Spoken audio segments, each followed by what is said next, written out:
আসসালামু আলাইকুম, welcome back to my channel রান্নার সন্ধানে। আজ এই গরমের দিনে ইফতারের জন্য আমি আপনাদেরকে একটা ড্রিঙ্ক তৈরি করে দেখাবো, লেমন মিন্ট শরবত। এখানে আমি কিছু পুদিনা পাতা পরিষ্কার করে ধুয়ে নিয়েছি, তার সাথে নিয়েছি শসা অর্ধেকটা, আদা হাফ ইঞ্চির মতো নিয়েছি, আর লেবু নিয়েছি একটি। প্রথমে আমি লেবুটা কেটে নিচ্ছি। লেবুর সামনের অংশটা এবং পিছনের অংশটা কেটে ফেলছি।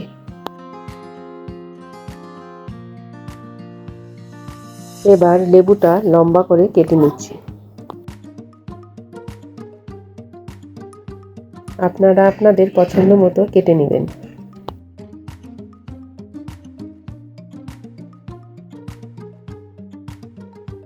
তারপর আমি ছোট ছোট টুকরো করে কেটে নিচ্ছি।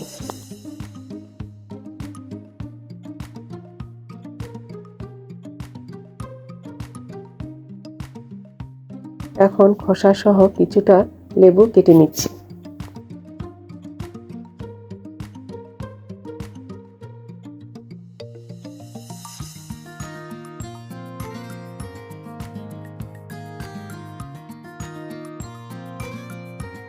এবার আমি শসাটা কেটে নিব। প্রথমে আমি শসার সামনের অংশটা কেটে ফেলছি।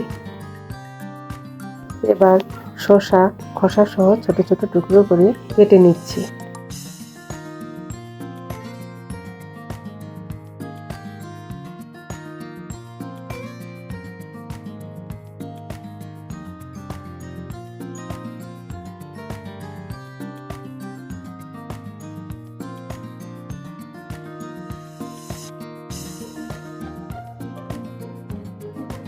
এখন কেটে নেওয়া শসাগুলো বাটিতে তুলে রাখছি।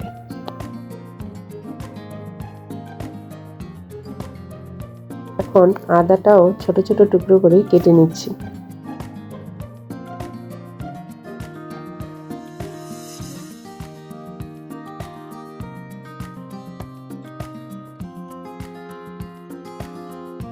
এবার লেবুগুলো বাটিতে তুলে রাখছি। এখন শরবত তৈরি করার জন্য উপকরণগুলো একেবারে রেডি করে নিয়েছি। এই যে পুদিনা পাতা নিয়েছি কেটে নেওয়া শসা,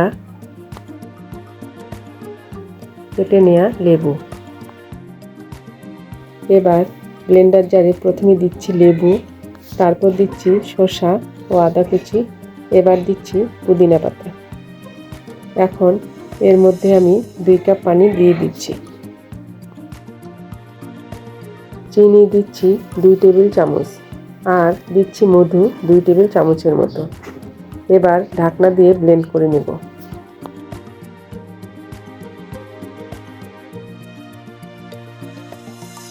ব্লেন্ড করা হয়ে গেছে।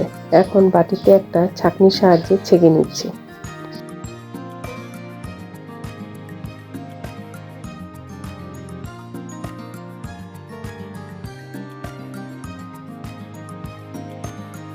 এবার চামচের সাহায্যে একটু নেড়ে দিচ্ছি।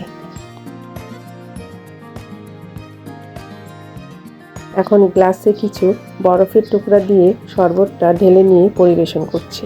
আশা করছি আজকের রেসিপি আপনাদের কাছে ভালো লাগবে। রেসিপি ভালো লাগলে অবশ্যই চ্যানেলটি সাবস্ক্রাইব করবেন। দেখেন কালারটা কত সুন্দর হয়েছে। তৈরি হয়ে গেল আমার লেমন মিন্ট শরবত।